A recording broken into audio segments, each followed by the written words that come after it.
옛날 어느 산골 마을에 달빛이 유난히도 맑게 비쳐 이름조차 월명리라 불리는 아름다운 마을이 있었습니다. 첩첩산중으로 둘러싸인 그곳은 사계절 내내 맑은 물소리가 끊이지 않았고 들판은 언제나 황금빛 곡식으로 가득 차 인심 좋기로 소문난 곳이었지요. 마을 어귀에 들어서면 가장 먼저 눈에 띄는 것이 바로 커다란 기와집이었는데 그곳은 대대로 덕을 쌓아온 김진사의 댁으로 마을의 자랑이자 기둥 같은 존재였습니다. 마을 사람들은 그 집을 보며 자신들의 삶도 풍요로워지기를 늘 기원하곤 했습니다. 김진사의 집은 소슬대문부터가 남다른 위용을 자랑하며 동네 사람들의 존경을 한 몸에 받았습니다. 마당에는 고운 모래가 깔려 있었고 뒤뜰에는 수백 개의 장독이 줄지어 있어 그 집안의 가세가 얼마나 대단한지를 짐작하게 했지요. 기와 끝에 달린 풍경 소리가 바람을 타고 은은하게 퍼질 때면 마을 사람들은 그 소리를 들으며 평온한 하루를 마무리하곤 했습니다. 김진사는 인자한 성품으로 가문을 이끌었으나 그 가문의 실질적인 온기와 평화는 안살림을 도맡은 며느리 선화의 손끝에서 시작되었습니다. 며느리 선화는 이웃 마을에서 시집온 이후로 단 한 번도 얼굴을 붉히거나 큰 소리를 내는 법이 없었습니다. 새벽 이슬이 채 가시기도 전에 가장 먼저 일어나 마당을 쓸고 정화수를 떠다 놓으며 가문의 안녕을 비는 것이 그녀의 일상이었지요. 그녀의 손길이 닿는 곳마다 윤기가 흐르고 방 안에서는 언제나 은은한 향나무 냄새가 났습니다. 시부모를 공경함에 있어서는 조금의 부족함도 없었으며 아랫사람들을 대할 때도 늘 따뜻한 말씨로 그들의 노고를 위로해주는 어진 마음씨를 지닌 여인이었습니다. 아침 햇살이 창호지를 타고 방안을 비출 때면 선아는 부엌으로 향해 가마솥에 불을 지피기 시작했습니다. 무거운 솥뚜껑을 열 때마다 피어오르는 하얀 김은 마치 가문의 번창을 알리는 상서로운 기운처럼 보였습니다. 쌀을 씻는 소리조차 일정하고 정갈하여 보는 이들로 하여금 마음의 평안을 얻게 했지요. 그녀는 밤물이 잦아드는 동안에도 잠시도 쉬지 않고 찬물을 길어 나르고 식구들의 입맛에 맞는 나물을 무치며 정성을 다했습니다. 그 정성 덕분에 김진사 댁의 밥상은 늘 온기가 넘쳐났습니다. 선아가 시집온 이후로 김진사 댁의 국가는 비는 법이 없이 늘 가득 차 있었습니다. 마을 사람들은 입을 모아 말하기를 선아가 복을 들고 온 복덩이라며 그녀의 칭송을 아끼지 않았습니다. 길 가던 나그네가 목이 말라 대문을 두드리면 선아는 직접 시원한 박물과 함께 소박한 주전부리를 내어주며 덕을 쌓았습니다. 그런 그녀의 행동 하나하나가 가문의 명성을 더욱 높여주었고 김진사는 그런 며느리를 매우 대견하게 여겨 가문의 열쇠를 그녀에게 온전히 맡기기에 이르렀습니다. 집안의 큰 어른인 김진사는 매일 아침 사랑채에 앉아 며느리가 정성껏 내온 차를 마시며 하루를 시작했습니다. 차향기 속에 담긴 며느리의 진심을 느낄 때마다 그는 가문이 앞으로도 번창할 것임을 확신하곤 했습니다. 네가 우리 집에 온 뒤로 집안의 기운이 더욱 맑아졌구나. 라는 시아버지의 칭찬에 선화는 그저 수줍게 미소 지으며 고개를 숙일 뿐이었습니다. 그녀의 겸손함은 가식적인 것이 아니라 마음 깊은 곳에서 우러나오는 천성이었기에 모든 이들이 그녀를 진심으로 따랐습니다. 봄이면 뒤뜰의 매화가 가장 먼저 피어나고 여름이면 연못의 연꽃이 만개하는 김진사 댁의 풍경은 마치 한 폭의 그림과 같았습니다. 선아는 계절마다 바뀌는 자연의 순리에 맞춰 집안 곳곳을 단장했습니다. 낡은 문창지를 새로 바르고 장독대를 닦으며 그녀는 집안의 구석구석에 자신의 혼을 불어넣었습니다. 그렇게 정성을 들이니 집안에 나쁜 기운이 들어올 틈이 없었고 하인들조차 그녀의 부지런함을 본받아 각자의 자리에서 최선을 다하니 가문의 위상은 날로 높아만 갔습니다. 선화는 매일 저녁이면 달빛 아래 홀로 앉아 바느질을 하며 가족들의 옷가지들을 살폈습니다. 바늘땀 하나하나에 가족의 건강과 화목을 바라는 간절한 기도를 담았기에 그 옷을 입는 식구들은 언제나 몸과 마음이 편안함을 느꼈습니다. 촛불 아래 비친 그녀의 그림자는 고요하면서도 강인한 힘을 지니고 있었습니다. 누군가 시키지 않아도 스스로 행하는 그 희생적인 모습이야말로 김진사 가문을 지탱하는 가장 큰 주춧돌이었으나 정작 본인은 그것을 내세우는 법이 결코 없었습니다. 마을의 안악들이 우물가에 모여 빨래를 할 때면 언제나 화제는 선화의 덕성에 관한 것이었습니다. 김진사 댁 며느리 같은 사람만 있다면 세상에 다툴 일이 없을 텐데 라며 모두가 부러워했습니다. 선화는 빨래터에서도 가장 힘든 자리를 마다하지 않았고 이웃의 어려운 사정을 들으면 몰래 쌀 한 톨이라도 챙겨주는 따뜻함을 보였습니다. 그녀의 선행은 소문 없이 멀리 퍼져나갔고 마을 사람들은 선화가 이 마을에 온 것을 커다란 축복으로 여기며 그녀를 존경의 눈빛으로 바라보았습니다. 선화가 가장 중요하게 생각하는 공간은 바로 장독대가 있는 뒤뜰이었습니다. 그녀는 매일 아침 장독의 뚜껑을 열어 햇살을 받게 하고 마른 행주로 겉을 닦아내며 가문의 맛과 전통을 지켰습니다. 간장과 된장이 익어가는 냄새는 그 집안의 역사이자 긍지였으며 선화는 그 맛이 변하지 않도록 온 신경을 곤두세웠습니다. 장맛이 좋아야 집안이 평안하다는 옛말을 누구보다 잘 알았던 그녀는 보이지 않는 곳에서 가문의 뿌리를 단단히 지켜내고 있었던 것입니다. 김진사 댁의 가을은 유독 풍요로웠습니다.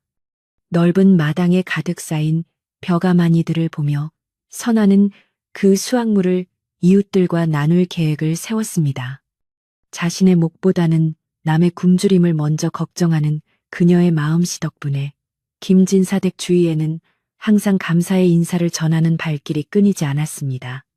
그녀는 풍요로울 때일수록 검소해야 함을 잊지 않았고 자칫 교만해질 수 있는 집안 분위기를 다잡으며 늘 낮은 자세로 사람들을 대하고 가문의 기틀을 더욱 공고히 했습니다. 때로는 힘든 일도 있었지만 선화는 결코 내색하지 않았습니다. 남편이 공부에 전념할 수 있도록 뒷바라지하는 과정에서 오는 고단함도 시어머니의 엄격한 가르침에서 오는 긴장감도 그녀는 묵묵히 받아들였습니다. 깊은 밤 홀로 마당을 거닐며 들이마시는 차가운 공기는 그녀에게 유일한 휴식이었고 밤하늘의 별을 보며 자신의 부족함을 되돌아보는 시간을 가졌습니다. 그녀의 이러한 내면의 힘은 김진사 가문이 외부의 어떤 풍파에도 흔들리지 않게 하는 보이지 않는 방패가 되었습니다. 선화는 가문의 모든 살림을 체계적으로 정리하여 기록해두는 꼼꼼함도 갖추고 있었습니다. 어느 곳간에 무엇이 얼마나 들어있는지, 마을에 누가 도움을 필요로 하는지를 정확히 파악하여 낭비가 없도록 관리했습니다. 그녀의 손길을 거친 장부들은 티끌 하나 없이 깨끗했으며 이를 본 김진사는 며느리의 지혜로움에 다시 한번 감탄했습니다.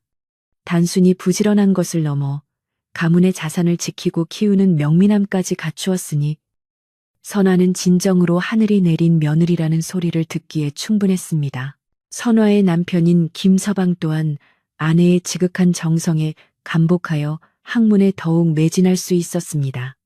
그는 아내가 차려주는 정갈한 상을 받을 때마다 자신이 가문을 위해 해야 할 일이 무엇인지를 되새기곤 했습니다.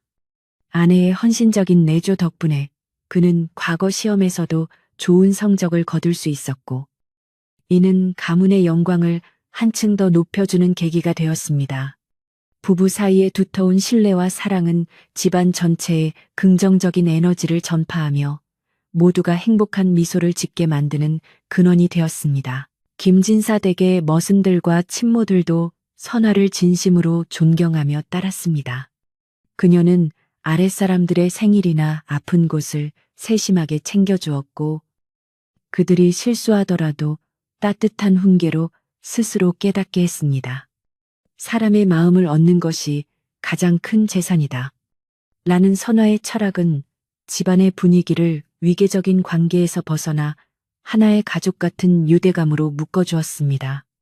덕분에 하인들은 자신의 집처럼 이를 돌보았고 집안 곳곳에는 항상 활기와 웃음소리가 가득하여 지나는 이들의 부러움을 샀습니다. 어느 날 저녁, 선아는 평소보다 더 정성을 들여 조상들의 제사를 준비했습니다. 조상님이 보살펴 주신 덕분에 가문이 이만큼 일어설 수 있었다고 믿었기에 그녀는 제수용품 하나하나를 고르는데 소홀함이 없었습니다. 밤늦도록 음식을 장만하면서도 지친 기색 없이 정성을 다하는 모습은 보는 이들에게 숙연함마저 느끼게 했습니다. 제사가 끝난 뒤 음식을 골고루 나누어 마을 사람들에게 보내는 그녀의 모습에서 진정한 나눔의 미덕이 무엇인지를 마을 사람들은 다시금 깨달을 수 있었습니다. 선화에게는 작은 꿈이 하나 있었습니다. 가문이 대대로 번창하여 어려운 이웃들에게 영원한 안식처가 되는 것이었습니다. 그녀는 자신에 대해서 그 기반을 더욱 단단히 다지고자 노력했고 매일 아침 떠놓는 정화수에는 그런 소망이 담겨 있었습니다. 집안의 번영이 단순히 부의 축적이 아니라 덕의 대물림이 되어야 한다는 확고한 신념을 가지고 살았던 그녀는 김진사 가문의 가장 찬란한 전성기를 이끄는 주역으로서 묵묵히 자신의 자리를 지키며 매 순간 최선을 다했습니다. 김진사 가문의 명성은 날로 높아져 인근 고을까지 자자해졌습니다. 사람들은 김진사의 재산보다 그 집 며느리의 어진 성품을 더 높게 평가했습니다. 그 집 며느리를 보면 가문의 앞날이 보인다. 는 말이 돌 정도로 선아는 가문의 상징적인 존재가 되었습니다. 하지만 이러한 칭송 속에서도 선아는 늘 조심스러워했습니다. 높은 곳에 있을 때일수록 떨어지는 것을 경계해야 한다는 노인들의 말씀을 가슴에 새기며 그녀는 더욱 고개를 숙이고 가문의 화목을 위해 자신의 모든 것을 쏟아부었습니다. 햇살이 따사로운 오후면 선아는 시어머니와 마주 앉아 바느질을 하며 집안의 내력을 듣곤 했습니다. 시어머니는 때로는 엄하게, 때로는 인자하게 가문을 지켜온 여인들의 지혜를 전해주었습니다. 선아는 그 말씀 하나하나를 보석처럼 소중히 여기며 가슴에 담았습니다. 세대와 세대를 이어주는 지혜의 전달은 김진사대기 명문가로서 자존심을 지킬 수 있는 원동력이 되었습니다. 시어머니 또한 자신의 젊은 시절보다 훨씬 뛰어난 며느리를 보며 내심 흐뭇한 미소를 지으며 가문을 맡겼습니다. 선화의 일상은 지루해 보일 수도 있었으나 그녀에게는 매 순간이 의미 있었습니다. 흙 한 줌, 풀 한 포기에도 생명의 고귀함을 느끼며 집안을 돌보았기에 그녀의 손길이 닿은 정원은 항상 생동감이 넘쳤습니다. 이른 봄 돋아나는 새순을 보며 희망을 품고 늦가을 떨어지는 낙엽을 보며 겸허함을 배웠습니다. 자연의 섭리를 닮은 그녀의 삶은 요란하지 않으면서도 깊은 울림을 주었습니다. 그런 그녀의 존재 자체가 김진사 댁을 지탱하는 가장 거대한 정신적 지주이자 가문의 살아있는 역사였습니다. 마을의 노인들은 선아가 길을 지나갈 때면 인사를 잊지 않았습니다. 나이 어린 며느리였음에도 불구하고 그녀가 보여주는 깊은 배려와 예절은 만인의 귀감이 되었습니다. 선아는 어른들에게는 예우를 다하고 아이들에게는 자애로움을 베풀며 마을 공동체의 화합을 이끌었습니다. 그녀가 있는 곳에는 항상 온기가 돌았고 사람들은 그녀와 대화를 나누는 것만으로도 마음의 위안을 얻곤 했습니다. 선아는 단순히 한 집안의 며느리를 넘어 마을 전체의 어머니와 같은 존재로 서서히 자리를 잡아가고 있었습니다. 이렇게 평화롭고 번성하던 김진사 댁의 풍경은 마치 영원할 것만 같았습니다. 선화의 손길로 정돈된 마당과 풍요로운 곳간, 그리고 웃음꽃 피는 안방의 분위기는 이 가문이 가진 가장 큰 재산이었습니다. 그녀는 오늘도 변함없이 어둠이 깔리기 전 집안의 등불을 하나둘 밝히며 가족들이 돌아오기를 기다렸습니다. 등불의 은은한 빛은 어둠을 몰아내고 따스함을 전해주었지만 그 평화로운 빛 뒤편에서 보이지 않는 그림자가 조금씩 다가오고 있다는 사실을 선아는 아직 짐작조차 하지 못하고 있었습니다. 달은 차면 기울고 계절은 돌고 도는 법이라지만 김진사 가문의 영화가 흔들릴 것이라고는 그 누구도 생각지 못했습니다. 선아는 여전히 겸허한 마음으로 가문을 지키고 있었고 그녀의 진심은 하늘에 닿아 있는 듯 보였습니다. 하지만 인간의 질투와 탐욕은 가장 밝은 빛이 비치는 곳에서 싹트기 마련입니다. 선아가 정성껏 닦아놓은 마당 위로 낯선 발자국이 찍히기 시작하던 그날, 월명리의 고요한 공기 속에는 미세한 균열이 생기기 시작했습니다. 이것이 가문의 운명을 바꿀 거대한 폭풍의 시작임을 암시하고 있었습니다.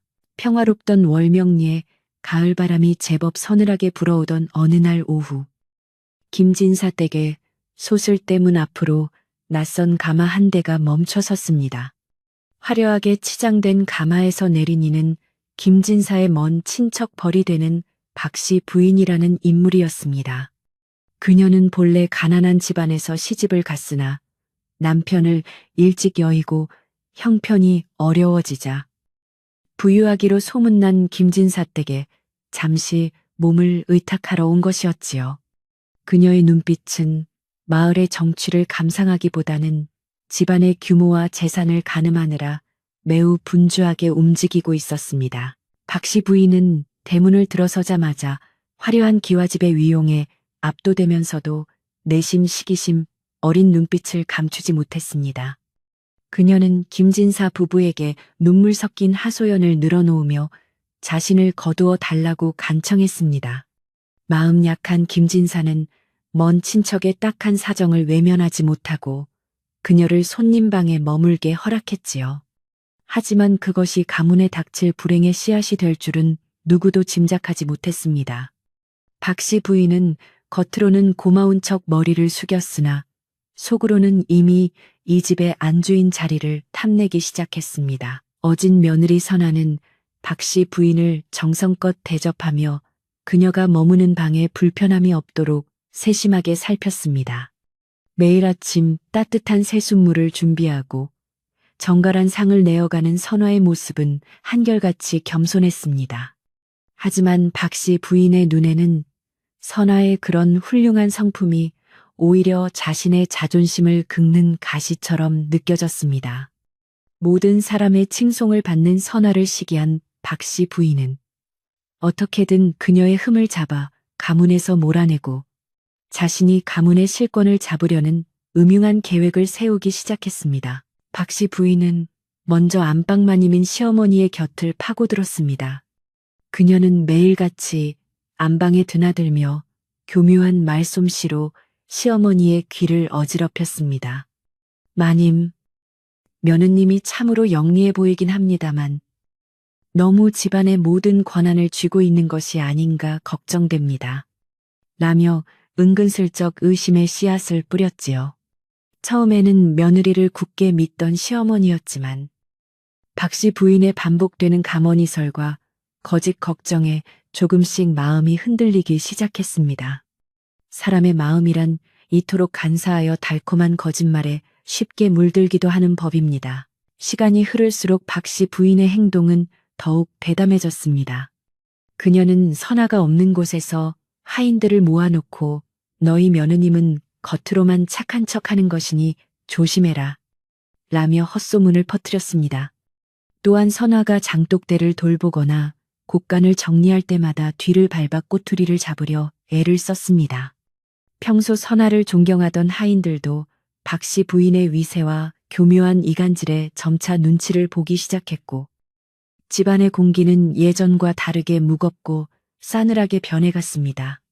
선아는 이런 변화를 느끼면서도 묵묵히 자신의 할 일을 다했습니다. 어느 날 오후 선아가 정성껏 담근 장맛을 보던 박씨 부인은 시어머니 앞에서 일부러 인상을 찌푸리며 말했습니다. 마님, 올해 장맛이 예전만 못한 것 같습니다. 며느님이 마음을 다른 데 두고 있는 것은 아닌지 모르겠네요. 라고 근거 없는 말을 내뱉었지요. 사실 장맛은 여전히 훌륭했지만 박씨 부인의 단호한 말투에 시어머니는 정말 그런가 싶어 고개를 갸우뚱했습니다. 사소한 의심이 쌓여 신뢰의 벽에 금이 가기 시작한 순간이었습니다. 선아는 억울한 마음이 들었지만 그저 더 정성을 들이겠노라며 고개를 숙였습니다. 박씨 부인의 이간질은 이제 마을 사람들 사이로까지 번져나갔습니다. 그녀는 우물가에 나가 안악들에게 선화에 대한 좋지 않은 이야기를 지어내어 들려주었습니다. 김진사 댁 며느리가 사실은 친정에 몰래 재물을 빼돌린다더군. 같은 허무맹랑한 소문들이 꼬리에 꼬리를 물고 마을 전체로 퍼졌습니다. 평소 선화를 믿어왔던 마을 사람들도 반복되는 소문에 설마 그럴 리가 하면서도 의심의 눈초리를 보내기 시작했습니다. 소문이란 무서운 것이어서 진실보다 더 빠르게 사람들의 마음을 잠식해 들어갔습니다. 집안 분위기가 험악해지자 이를 안타깝게 지켜보던 한 사람이 있었습니다. 바로 김진사 댁에서 수십 년을 머슴으로 일해온 박영감이었습니다. 그는 가문의 흥망성쇠를 지켜본 산증인이자 사람을 보는 눈이 예리한 노인이었지요.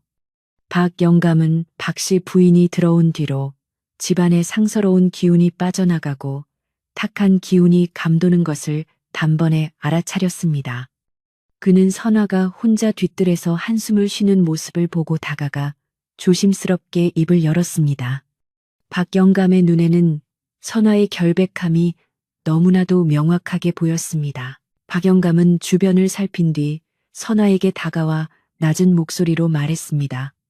새댁, 요즘 집안에 먹구름이 끼고 있으니 부디 몸조심하십시오. 구름이 달을 가린다고 달이 없어지는 것은 아니나 어둠 속에서는 길을 잃기 쉬운 법입니다. 라고 의미심장한 조언을 건넸습니다. 그는 박씨 부인의 탐욕이 가문을 뒤흔들고 있다는 것을 경고하고 싶었던 것입니다. 선아는 노인의 진심 어린 걱정에 눈시울이 붉어졌지만 여전히 가문의 평화를 위해 자신이 참고 인내하면 모든 것이 제자리로 돌아올 것이라 믿으며 마음을 다잡았습니다. 하지만 박씨 부인의 탐욕은 선아가 감당할 수 있는 수준을 넘어서고 있었습니다. 그녀는 이제 선아가 관리하는 곳간 열쇠를 탐내기 시작했습니다. 마님, 이제 연세도 있으신데 며느리에게만 모든 것을 맡기지 마시고 제가 옆에서 조금이나마 도와드리면 어떨까요? 라며 시어머니를 부추겼습니다. 시어머니는 처음에는 거절했으나 박씨 부인이 매일같이 선아의 실수를 지어내어 보고하자 결국 마음이 기울었습니다. 이로 인해 선화는 오랫동안 지켜온 안주인의 권한을 하나둘씩 박씨 부인에게 넘겨주어야 하는 처지가 되었습니다. 권력을 잡기 시작한 박씨 부인은 본격적으로 집안의 재물을 빼돌리기 시작했습니다. 그녀는 장부를 조작하여 자신의 주머니를 채우면서도 그 책임을 교묘하게 선화에게 뒤집어 씌울 궁리를 했습니다.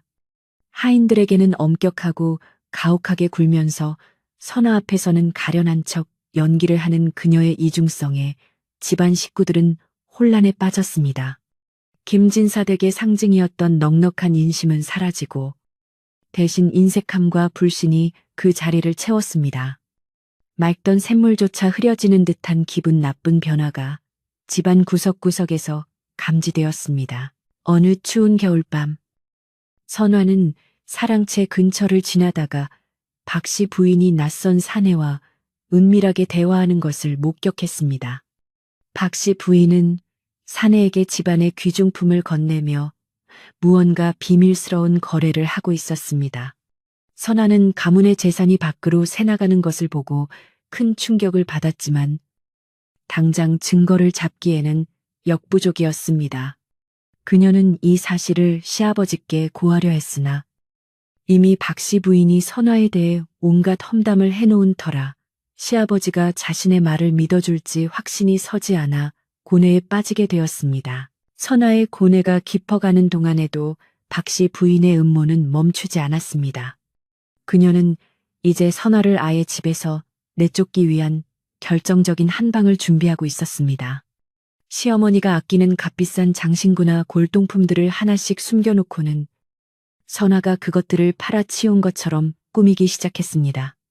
선아가 아무리 결백을 주장해도 시어머니의 귀는 이미 박씨 부인의 거짓말에 완전히 닫혀 있었습니다. 네가 감히 우리 집안의 가보를 손대다니 이럴 수가 있느냐라며 시어머니의 호통이 집안을 울려 퍼졌습니다. 이런 소동이 있을 때마다 박씨 부인은 옆에서 부채질하며 상황을 더욱 악화시켰습니다. 마님, 제 눈으로 본 것은 아니지만 며느님의 방에서 수상한 꾸러미가 나가는 것을 본 적이 있습니다. 라며 거짓 증언을 보탰지요. 김진사 또한 처음에는 며느리를 두둔하려 했으나 박씨 부인이 내미는 조작된 증거물들 앞에서는 입을 다물 수밖에 없었습니다. 집안의 가장 든든한 버팀목이었던 선아의 신용은 이제 바닥으로 떨어졌고 그녀는 집안에서 유령 같은 존재가 되어 홀로 외로운 싸움을 이어가야 했습니다. 박 영감은 마을 사람들에게도 이 사실을 알리려 노력했지만 이미 박씨 부인이 마을의 여론까지 장악한 뒤였습니다. 사람들은 그렇게 착해 보이더니 속은 알 수 없는 법이지. 라며 선아를 손가락질했습니다. 진실은 어둠 속에 묻히고 거짓이 진실의 옷을 입고 행세하는 형국이었습니다. 박 영감은 선아에게 다시 한번 이곳은 이제 더 이상 예전의 월명리가 아닙니다. 잠시 몸을 피하시는 것이 어떠하겠습니까? 라고 물었으나 선아는 가문을 지키겠다는 일념 하나로 끝까지 자리를 지켰습니다. 겨울바람은 더욱 매서워졌고 김진사 댁의 분위기는 얼음장처럼 차가워졌습니다. 선아의 남편인 김서방마저 타지에 공부하러 떠나 있는 상황이라 그녀를 지켜줄 사람은 아무도 없었습니다. 박씨 부인은 이제 대놓고 선아의 방에 들이닥쳐 짐을 뒤지고 폭언을 일삼았습니다. 어디서 이런 복덩이가 굴러 들어왔나 했더니 알고 보니 가문을 망칠 유물이었구나라는 박씨 부인의 모욕에도 선아는 꾹 참으며 눈물로 밤을 지새웠습니다. 그녀의 야윈 얼굴에는 그간의 고통이 고스란히 묻어 있었습니다. 선아는 밤마다 조상님들의 신주를 모신 사당을 찾아가 빌었습니다. 부디 가문의 앞날을 보살펴 주시고 저의 결백이 밝혀져 집안의 화목이 회복되게 하옵소서 라고 간절히 기도했지요. 하지만 사당의 공기는 차갑기만 했고 어둠 속에서 들려오는 것은 바람 소리뿐이었습니다. 박씨 부인의 계략은 이제 마지막 단계를 향해 치닫고 있었고 가문의 운명은 벼랑 끝으로 내몰리고 있었습니다. 선아가 지켜온 덕과 복의 기운이 사라진 자리에는 오직 탐욕의 그림자만이 길게 늘어져 있었습니다. 박씨 부인은 시어머니에게 선아를 내쫓지 않으면 가문에 더 큰 재앙이 닥칠 것이라고 위협 섞인 조언을 했습니다. 마님, 저런 부정직한 사람을 계속 두시면 조상님들이 노하셔서 집안이 망하게 됩니다. 하루빨리 결단을 내리셔야 합니다. 라며 시어머니를 압박했지요. 이미 마음이 돌아선 시어머니는 김진사를 설득하여 선아를 출가시키기로 결심했습니다.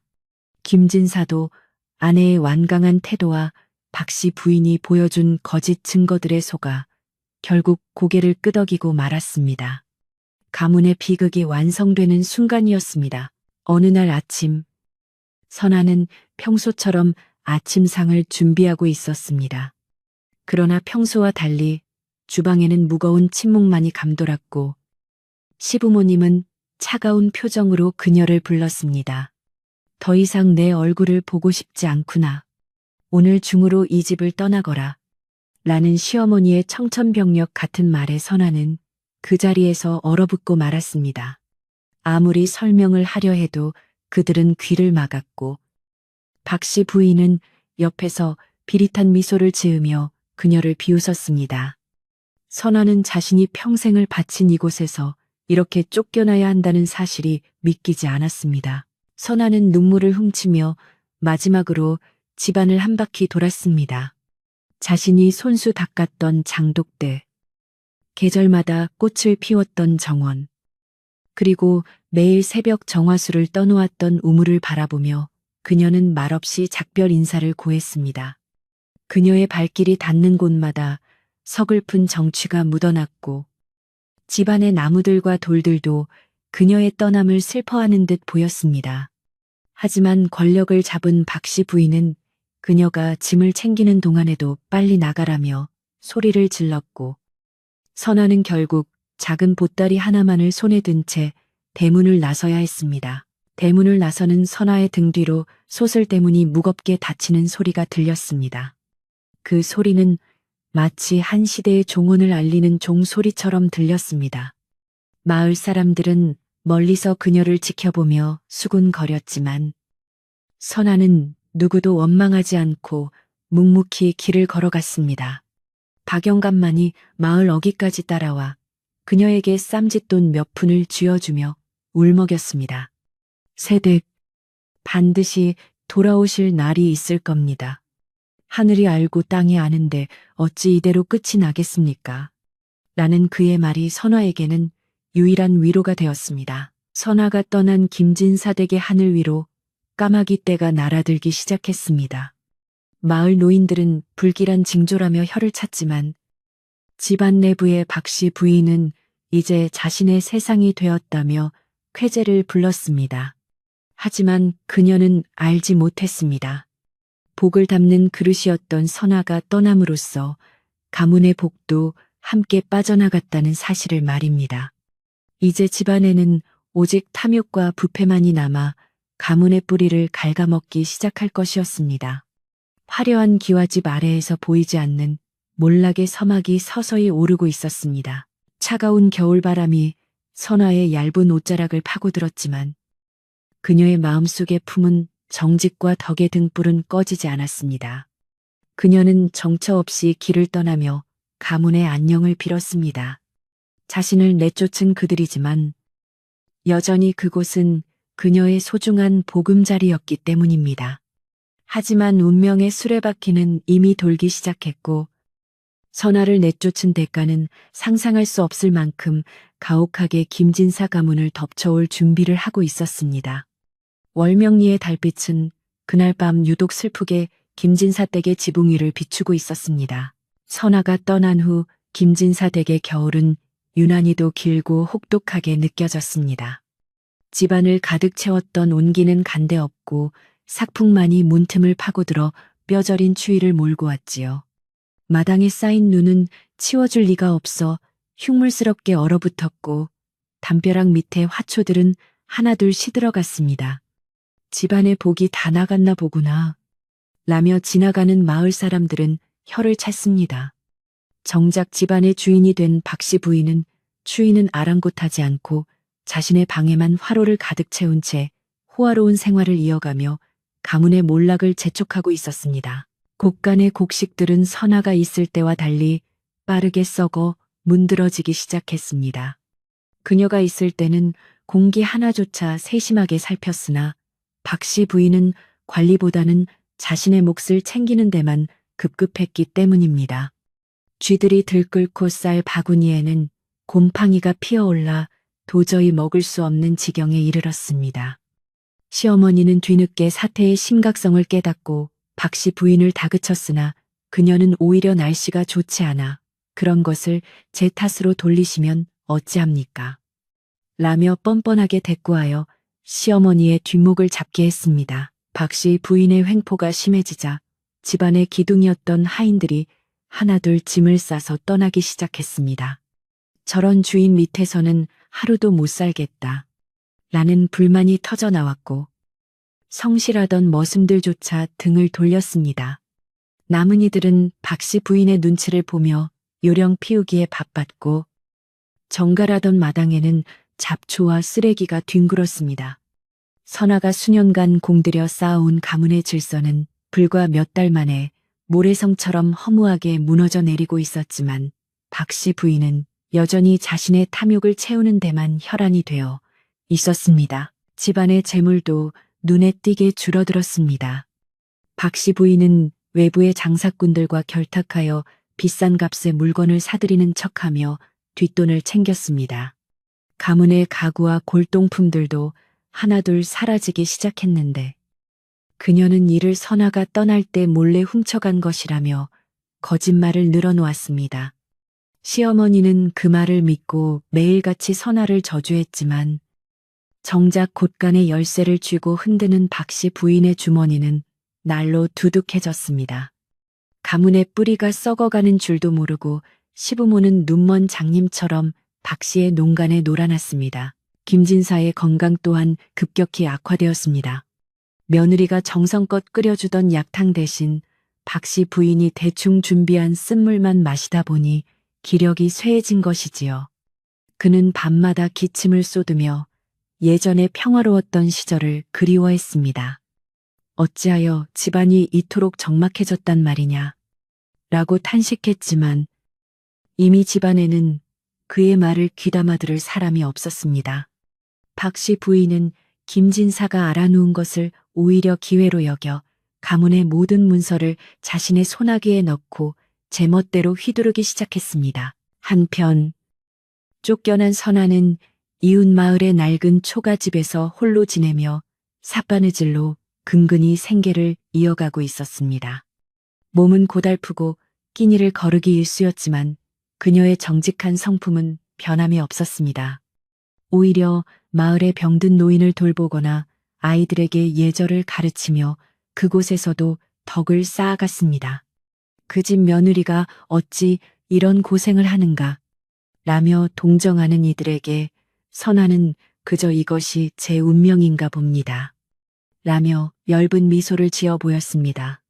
그녀의 마음속에는 여전히 김진사 가문의 안녕을 비는 기도가 자리 잡고 있었습니다. 그러던 어느 날 김진사 댁의 어린 친모가 선아의 소문을 듣고 몰래 그녀를 찾아왔습니다. 친모는 눈물을 흘리며 집안의 비참한 상황을 전했습니다. 아씨, 집안이 풍비박산 나게 생겼습니다. 박씨 부인이 가보인 옥비녀를 사실은 자신이 팔아넘기고는 아씨께 누명을 씌운 것을 제가 보았습니다. 라는 충격적인 진실을 털어놓았습니다. 선아는 가슴이 미어지는 것 같았지만 차분하게 침모를 달랬습니다. 진실이 드러날 날이 머지 않았음을 직감한 선아는 친모에게 증거를 잘 간직하고 있으라고 신신당부했습니다. 박씨 부인의 비밀은 이뿐만이 아니었습니다. 그녀는 밤마다 도박판을 벌이는 사내들과 어울리며 가문의 땅 문서까지 내걸고 있었습니다. 이 사실을 우연히 알게 된 박영감은 분노를 참지 못하고 사랑채로 달려가 김진사에게 고하려 했습니다. 하지만 박씨 부인은 미리 손을 써서 박영감을 도둑으로 몰아 매질을 하고 쫓아버렸습니다. 평생을 가문에 헌신한 노복마저 쫓겨나자 김진사 댁에는 진정으로 가문을 생각하는 이가 아무도 남지 않게 되었습니다. 어둠은 점점 더 깊게 집안을 덮쳐왔습니다. 마을에는 흉흉한 소문이 돌기 시작했습니다. 김진사 댁 우물물이 핏빛으로 변했다더라. 혹은 밤마다 조상님의 곡소리가 들린다더라. 는 괴이한 이야기들이었습니다. 실제로 집안의 기운은 누가 봐도 위태로웠고 대문 앞에 커다란 느티나무가 시름시름 앓다가 말라 죽는 사건이 발생했습니다. 이는 가문의 수호신이 떠났음을 알리는 징조였으나 박씨 부인은 이를 무시하고 오히려 무당을 불러 구슬하며 가산을 탕진했습니다. 구판의 요란한 방울소리는 가문의 명복을 비는 장송곡처럼 들렸습니다. 타지에서 공부하던 김서방이 드디어 집으로 돌아왔습니다. 그는 몰라보게 변해버린 집안 꼴을 보고 경악을 금치 못했습니다. 아버님, 이게 어찌된 일입니까? 선아는 어디 있고 집안이 왜 이리 폐허가 되었단 말입니까? 라며 소리쳤습니다. 하지만 시어머니는 눈물을 흘리며 선아가 도둑질을 하고 도망갔다는 거짓말을 되풀이했습니다. 김서방은 아내의 성품을 누구보다 잘 알았기에 그 말을 믿을 수 없었습니다.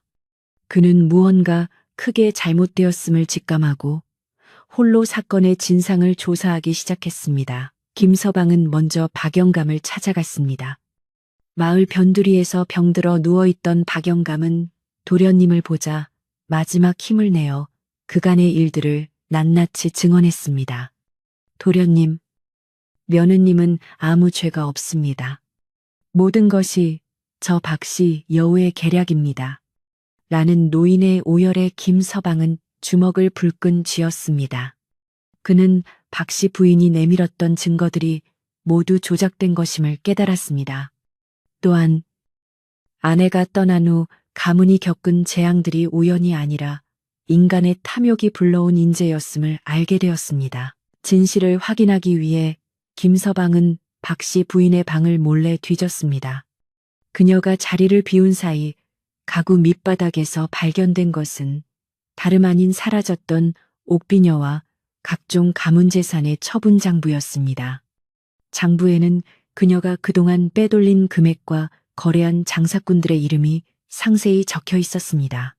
김서방은 치밀어 오르는 분노를 억누르며 확실한 증거를 챙겼습니다.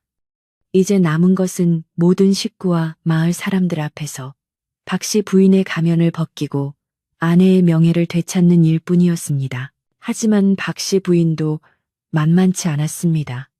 그녀는 김서방이 움직이는 것을 눈치채고 마지막 발악을 준비했습니다. 그녀는 남은 하인들을 매수하여 김서방을 미친 사람으로 몰아세우려 했습니다. 도련님이 타지에서 잘못된 공부를 하더니 정신이 나갔나 봅니다. 라며 시어머니를 안심시키고 김서방을 방에 가두려 시도했습니다. 집안은 이제 주인과 가짜 주인 사이에 치열한 암투가 벌어지는 전쟁터로 변했습니다.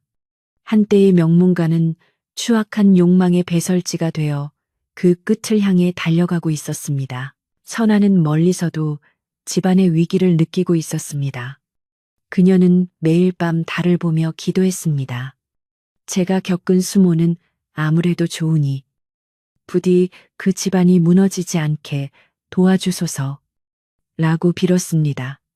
그녀는 자신을 내쫓은 시부모를 원망하기보다 그들이 처한 위험을 걱정하는 대인배의 풍모를 보였습니다. 그녀의 정성은 하늘을 감동시켰는지 그날 밤 꿈속에서 조상님이 나타나 조만간 어둠이 걷히고 진실의 해가 뜰 것이니 준비를 하거라 라고 계시를 내려주었습니다. 다음 날 아침 김서방은 마을의 원로들과 관가의 이방을 불러들였습니다. 집안의 문제는 더 이상 집안 내부의 힘만으로는 해결할 수 없다고 판단했기 때문입니다. 박씨 부인은 갑작스러운 손님들의 방문에 당황하면서도 짐짓 태연한 척했습니다. 이게 무슨 무례한 짓입니까? 귀한 집안의 관가 사람들까지 불러들이다니요. 라며 김서방을 꾸짖었습니다. 하지만 김서방의 눈빛은 그 어느 때보다 날카롭고 단호했습니다. 그는 품 안에서 옥비녀와 장부를 꺼내 마당 한복판에 내던졌습니다. 장부와 비녀를 본 시어머니는 얼굴이 하얗게 질렸습니다. 이게 왜 내 방에서 나오는 것이냐라며 박씨 부인을 쳐다보았고 박씨 부인은 당황하여 말을 더듬기 시작했습니다. 이건 며느리가 숨겨놓은 것을 제가 찾아낸 것입니다. 라며 끝까지 발럿발했지만 함께 온 관가 이방이 장부를 훑어보더니 단호하게 말했습니다. 장부에 적힌 필체가 박씨 부인의 것과 일치하고 거래한 상인들도 이미 자백을 했소. 라는 말에 박씨 부인은 그제야 바닥에 주저앉아 사시나무 떨듯 떨기 시작했습니다. 마을 사람들 앞에서 박씨 부인의 모든 만행이 낱낱이 공개되었습니다. 그녀가 어떻게 선아를 음해했는지, 어떻게 가문의 재산을 빼돌렸는지 들은 마을 사람들은 분노했습니다. 저런 천하의 몹쓸 여자가 있나 당장 관가로 끌고 가라는 함성이 김진사댁 마당을 가득 채웠습니다. 시어머니는 자신이 속았다는 사실과 어진 며느리를 내쫓았다는 죄책감에 통곡하며 자리에 쓰러졌습니다. 김진사 역시 충격으로 아무 말도 하지 못한 채 눈물만 흘릴 뿐이었습니다. 하지만 진실이 밝혀졌다고 해서 무너진 가문이 금방 회복되는 것은 아니었습니다. 이미 국가는 비었고 명예는 바닥에 떨어졌으며 집안 곳곳은 퇴락할 대로 퇴락한 상태였습니다. 박씨 부인은 관과 포졸들에게 끌려가면서도 내가 없으면 이 집은 망할 것이다라고 저주를 퍼부었습니다. 그녀의 외침은 공허한 메아리가 되어 사라졌지만 남겨진 사람들의 가슴에는 깊은 상처만이 남았습니다. 김서방은 아버지를 부축하며 말했습니다. 이제라도 선화를 찾아와야 합니다. 우리 가문의 유일한 희망입니다. 김서방은 지체하지 않고 아내가 있다는 이웃 마을로 향했습니다. 그는 황량한 들판을 달리며 아내에게 했던 자신의 무심함을 자책했습니다. 부디 사람만 있어다오. 내가 모든 것을 바로잡겠소. 라는 다짐을 하며 말을 몰았습니다. 어느 낡은 초가집 앞에 도착했을 때 그는 물을 택고 있는 아내의 뒷모습을 발견했습니다. 고운 비단옷 대신 거친 삼배옷을 입고 있었지만 그녀의 몸에서 뿜어져 나오는 단아하고 고결한 기운은 예전 그대로였습니다. 김서방은 목이 메어 차마 이름을 부르지 못했습니다. 선아는 인기척의 뒤를 돌아보았습니다. 그리워하던 남편이 서 있는 것을 본 그녀는 들고 있던 물동이를 놓치고 말았습니다. 서방님, 어찌 이곳까지 오셨습니까? 라며 눈물을 흘리는 아내를 김서방은 꽉 껴안았습니다. 내가 미안하오. 당신의 진심을 몰라보고 홀로 고통받게 했어. 이제 집으로 돌아갑시다. 라는 남편의 말에 선화는 그저 조용히 고개를 저었습니다. 집안이 평안해졌다면 그것으로 족합니다. 저는 이미 쫓겨난 몸이니 어찌 다시 돌아가겠습니까? 라며 완강하게 거절했습니다. 선화의 단호한 태도에 김서방은 무릎을 꿇고 애원했습니다. 당신이 없으면 우리 가문은 정말 몰락하고 맙니다. 아버님과 어머님도 진심으로 후회하며 기다리고 계십니다. 제발 가문의 마지막 등불을 꺼뜨리지 말아주시오. 라고 호소했습니다. 선아는 남편의 눈물과 무너져가는 가문의 사정을 듣고 결국 마음이 흔들렸습니다. 그녀는 자신의 억울함보다 가문의 존속이 더 중요하다는 결론을 내렸습니다. 그녀는 다시 한번 가문을 위해 자신을 희생하기로 마음먹고 남편의 손을 잡았습니다. 두 사람이 마을로 돌아왔을 때 마을 사람들은 길가에 나와 선아를 환영했습니다. 복덩이가 돌아왔다. 이제 우리 마을도 다시 살아나겠어. 라며 모두가 기뻐했습니다. 하지만 김진사댁 대문에 들어선 선아의 눈에 비친 풍경은 참혹했습니다. 화려하던 기와집은 색이 바래고 정원에는 잡초만 무성했습니다. 그녀는 슬퍼하기보다 먼저 빗자루를 들었습니다. 다시 시작하면 됩니다. 정성이 있다면 돌 위에도 꽃이 피는 법이지요. 라는 그녀의 한마디에 집안 식구들은 다시 희망을 품기 시작했습니다. 선화의 귀환은 가문의 몰락을 막기 위한 첫걸음이었지만 이미 가세는 기울 대로 기운 뒤였습니다.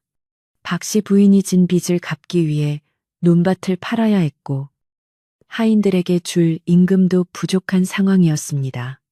선아는 자신의 패물을 모두 내어놓고 소박한 생활을 선언했습니다. 비단옷이 없어도 마음이 따뜻하면 그만입니다. 이제 우리는 처음부터 다시 쌓아 올려야 합니다. 라고 가족들을 다독였습니다.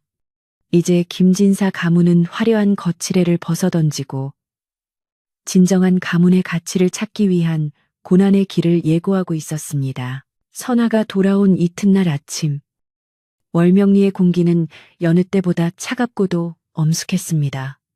김진사는 집안의 명예가 실추되고 가산이 탕진된 이 비극적인 상황을 마을 사람들 앞에서 매듭짓기로 결심했습니다.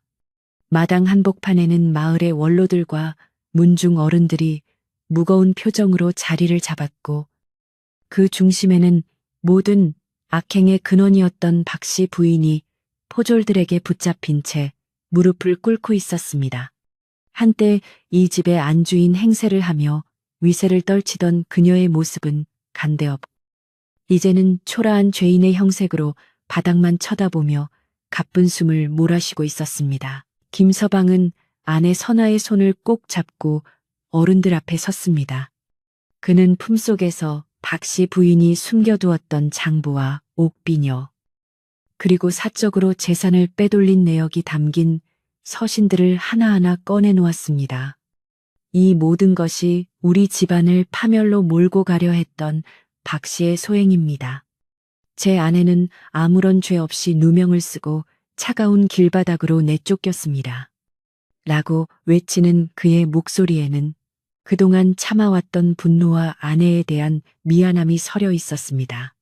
마을 사람들은 쏟아져 나오는 명확한 증거들을 보며 경악을 금치 못했고 박씨 부인의 추악한 민낯이 천하에 드러났습니다. 박씨 부인은 마지막까지도 발뺌하며 주변을 살폈으나 그녀에게 매수되었던 하인들이 하나둘 진실을 고백하기 시작하자 결국 절망의 비명을 질렀습니다. 내가 이 집안을 위해 얼마나 애썼는데 고작 며느리 하나 때문에 나를 이렇게 대우하느냐라며 악을 썼지만 그 소리는 공허한 메아리가 되어 사라질 뿐이었습니다. 마을 원로 중 한 분이 지팡이를 내리치며 가문의 복을 제 발로 차버린 자가 어찌 감히 덕을 논하느냐. 너의 탐욕이 이 유서 깊은 가문을 몰락의 구렁텅이로 밀어넣었으니 그 죄를 달게 받으라. 며 준엄하게 꾸짖었습니다. 결국 박씨 부인은 관가로 압송되어 엄한 벌을 받게 되었고 그녀를 따르며 집안을 어지럽혔던 무리들도 모두 마을에서 쫓겨났습니다. 하지만 박씨 부인이 떠난 자리에 남은 것은 폐허와 다름없는 집안 꼴이었습니다. 곳간은 텅 비어 있었고 화려하던 방들은 먼지가 자욱했으며 무엇보다 식구들의 마음속에 새겨진 불신과 상처가 깊었습니다. 시어머니는 선아 앞에 차마 고개를 들지 못한 채 눈물만 흘렸고 김진사는 자신의 어리석음을 탓하며 긴 한숨을 내쉬었습니다. 가문의 명성은 되찾았으나 무너진 기틀을 다시 세우는 일은 막막하기만 했습니다. 선아는 눈물을 훔치고 가장 먼저 빗자루를 들었습니다. 그녀는 남편의 만류에도 불구하고 마당 구석구석에 쌓인 박씨 부인의 흔적들을 쓸어내기 시작했습니다. 서방님, 원망한다고 해서 무너진 담벼락이 다시 세워지지는 않습니다. 이제 우리가 할 일은 이 먼지를 털어내고 다시 따뜻한 밥을 짓는 일입니다. 라고 담담하게 말했습니다. 그녀의 손길이 닿는 곳마다 죽어있던 공기가 조금씩 살아나기 시작했습니다. 시어머니는 며느리의 그 깊은 마음씨에 감복하여 함께 소매를 걷어붙였고 흩어졌던 하인들도 선아의 복귀 소식을 듣고 하나둘씩 대문을 두드렸습니다. 가장 먼저 정돈된 곳은 바로 가문의 맛을 상징하는 장독대였습니다. 박씨 부인이 관리하지 않아 곰팡이가 피고 뚜껑이 열려있던 항아리들을 선아는 정성껏 닦고 살폈습니다. 그녀는 맑은 물로 항아리를 씻어내고 다시금 소금을 뿌려 부정을 막으며 가문의 근간을 다잡았습니다. 장맛이 돌아와야 집안의 기운이 돌아옵니다. 라며 웃어 보이는 선아의 모습에서 사람들은 가문의 부활을 예감했습니다. 텅 빈 항아리 속으로 가을 햇살이 가득 담기자 마치 그 햇살이 가문의 어둠을 걷어내고 새로운 복을 불러오는 것처럼 보였습니다. 선아는 마을 사람들을 위해 작은 잔치를 준비하기로 했습니다. 비록 곳간이 비어 넉넉한 고기 반찬은 없었지만 이웃 마을에서 얻어온 곡식과 산에서 채취한 나물들로 정성껏 상을 차렸습니다. 그동안 소문 때문에 선아를 오해했던 마을 사람들을 초대하여 그들의 마음속에 남아있던 앙금을 씻어내고자 한 것입니다.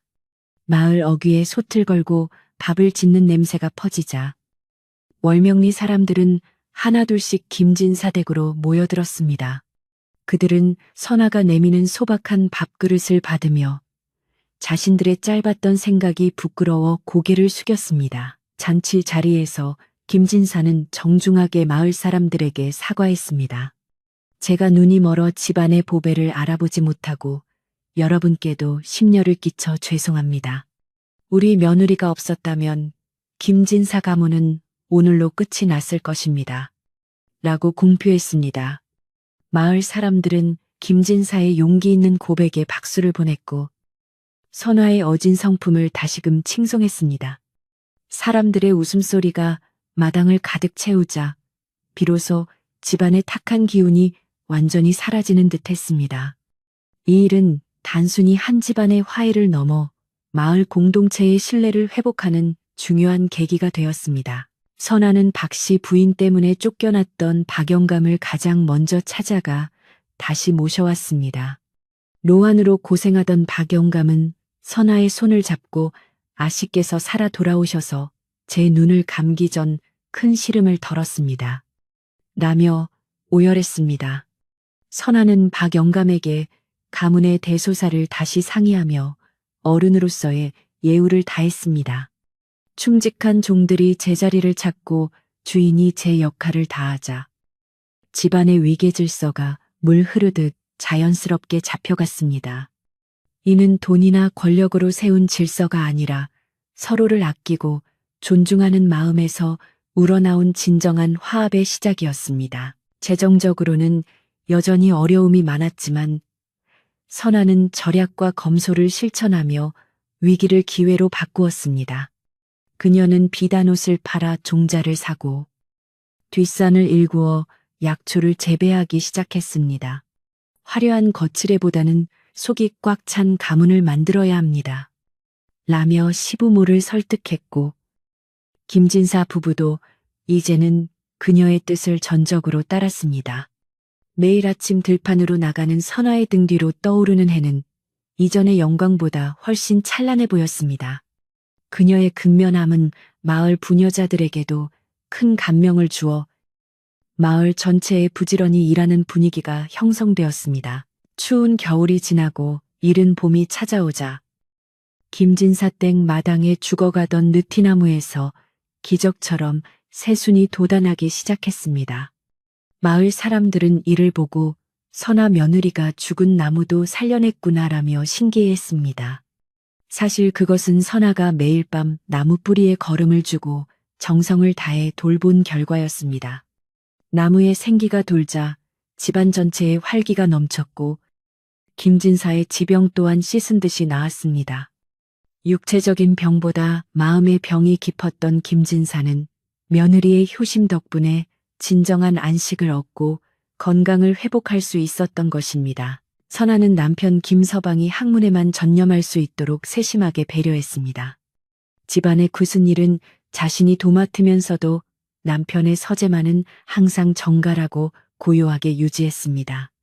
김서방은 아내의 헌신적인 모습에 자극받아 밤낮으로 책을 읽으며 가문의 명예를 학문으로 드높이려 애썼습니다. 부부 사이의 정은 더욱 깊어졌고 서로를 바라보는 눈빛에는 존경과 신뢰가 가득했습니다. 가문의 몰락이라는 위기는 오히려 두 사람의 결속을 단단하게 만들어 주었고 이는 훗날 가문이 다시 일어서는 결정적인 밑거름이 되었습니다. 시어머니는 이제 선아를 단순히 며느리가 아닌 집안의 스승처럼 대했습니다. 매일 오후 선아와 마주 앉아 차를 마시며 집안일을 의논했고 자신의 과거 잘못을 거듭 사과했습니다. 내가 어리석어 너에게 씻을 수 없는 상처를 주었구나. 이 못난 시미를 용서해다오. 라는 시어머니의 말에 선아는 빙그레 웃으며 대답했습니다. 어머님, 지나간 비바람은 대지를 단단하게 만드는 법입니다. 덕분에 저도 가문의 소중함을 더 깊이 알게 되었습니다. 라는 대답은 시어머니의 가슴 속 응어리를 완전히 녹여주었습니다. 집안의 분위기가 안정되자 선아는 박씨 부인이 빼돌렸던 가문 재산을 하나둘 회수하기 시작했습니다. 그녀는 관가와 협조하여 불법적으로 거래된 땅과 물건들을 되찾아왔고 그 과정에서 단 한치의 부정함도 저지르지 않았습니다. 정당한 대가를 치러야 할 곳에는 치르고 돌려받아야 할 권리는 단호하게 주장했습니다. 그녀의 명민하고 공정한 일 처리의 고을 수령조차 감탄하며 진정으로 나라의 본보기가 될 만한 여인이다. 라고 칭찬했습니다. 이렇게 되찾은 재산은 예전보다 규모는 작았지만 훨씬 투명하고 단단한 가문의 자산이 되었습니다. 선화는 마을의 아이들을 위해 사랑채를 개방하여 글을 가르치게 했습니다. 가문이 번창하려면 사람을 키워야 합니다.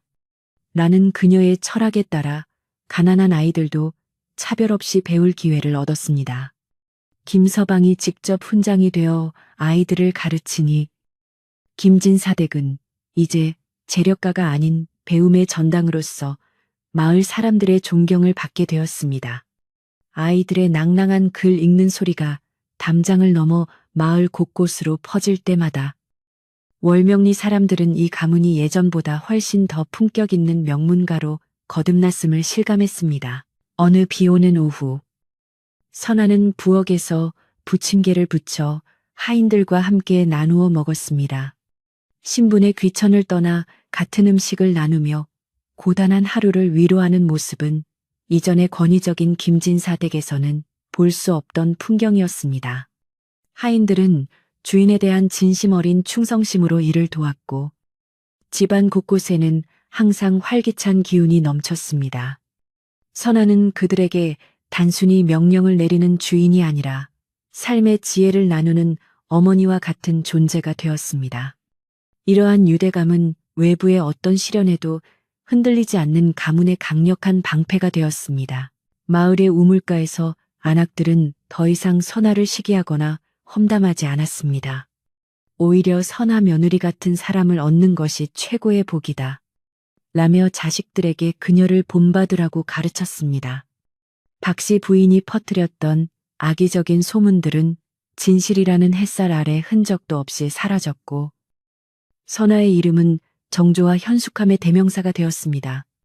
선아는 우물가에서 만나는 이들에게 항상 먼저 인사를 건넸고 어려운 처지의 이웃을 보면 자신의 바구니에서 무언가를 꺼내어 쥐어주곤 했습니다. 그녀의 선행은 요란하지 않게 마을 구석구석을 적시고 있었습니다. 가문의 법도 또한 선화에 의해 새롭게 정립되었습니다. 형식적이고 허례허식에 치우쳤던 제례와 관습들을 간소화하되 조상을 모시는 정성만큼은 더욱 깊게 했습니다. 마음이 담기지 않은 화려한 재상은 조상님들도 원치 않으십니다. 라는 그녀의 가르침에 따라 가족들은 진심으로 조상을 기리고 서로의 화합을 다지는 시간을 가졌습니다. 이러한 변화는 가문의 경제적 부담을 줄여주었을 뿐만 아니라 가족 구성원 간의 정서적 유대를 더욱 끈끈하게 만들어 주었습니다. 실질적인 효도와 공경이 무엇인지를 몸소 보여준 것입니다. 여름이 깊어지자 마당의 연못에는 연꽃이 활짝 피어났습니다. 박씨 부인 시절 오물로 가득했던 연못을 선화가 직접 정화하고 보살핀 결과였습니다. 흙탕물 속에서도 고결하게 피어난 연꽃의 모습은 마치 온갖 시련을 이겨내고 다시 우뚝 선 선화의 삶과 닮아 있었습니다. 저녁 노을이 연못에 비칠 때면 김진사 식구들은 정자에 모여 앉아 두런두런 이야기를 나누었습니다. 물질적인 풍요는 예전만 못할지 몰라도 서로를 믿고 의지하는 마음에서 우러나오는 평화는 그 어떤 보물보다 값진 것이었습니다. 선화는 밤마다 잠자리에 들기 전 집안의 등불을 직접 챙겼습니다. 어둠 속에서도 누군가 길을 잃지 않도록 대문 앞의 등불은 항상 밝게 켜두었습니다. 그 불빛은 마을 사람들에게 김진사 댁이 여전히 건재하며 언제든 찾아와 도움을 구할 수 있는 안식처임을 상징했습니다. 그녀는 잠든 가족들의 얼굴을 하나하나 살피며 감사의 기도를 올렸습니다. 비록 가문은 한 번의 큰 몰락을 겪었지만 그 고통을 통해 얻은 교훈은 무엇과도 바꿀 수 없는 가문의 영원한 유산이 되었음을 그녀는 잘 알고 있었습니다. 이제 김진사 댁의 앞마당에는 예전처럼 거만한 위세는 사라졌지만 그 자리를 메운 것은 따뜻한 인정과 정직한 땀방울이었습니다. 선아가 뿌린 덕의 씨앗은 가을 수확을 앞둔 들판처럼 무럭무럭 자라나고 있었습니다. 가문의 몰락을 막아내고 진정한 평화를 되찾은 선아의 공로는 이제 말로 다할 수 없을 만큼 커졌습니다. 그녀는 여전히 겸손한 자세로 매일 아침을 시작하며 가문의 미래를 위해 자신의 모든 정성을 쏟아 부었습니다. 월명리의 달빛은 이제 선아의 평온한 미소를 비추며 축복의 빛을 내리고 있었습니다. 이렇듯 김진사 가문은 어진 며느리 선아의 지혜와 인내 덕분에 멸문의 위기에서 벗어나 새로운 희망의 꽃을 피우게 되었습니다. 탐욕이 휩쓸고 간 자리에는 정직과 사랑이 돋아났고 불신이 가득했던 마음들에는 다시금 믿음의 뿌리가 내렸습니다. 마을 사람들은 김진사 댁의 변화를 보며 진정한 복이란 외부에서 들어오는 것이 아니라 집안의 화목에서 시작된다는 사실을 깊이 깨달았습니다.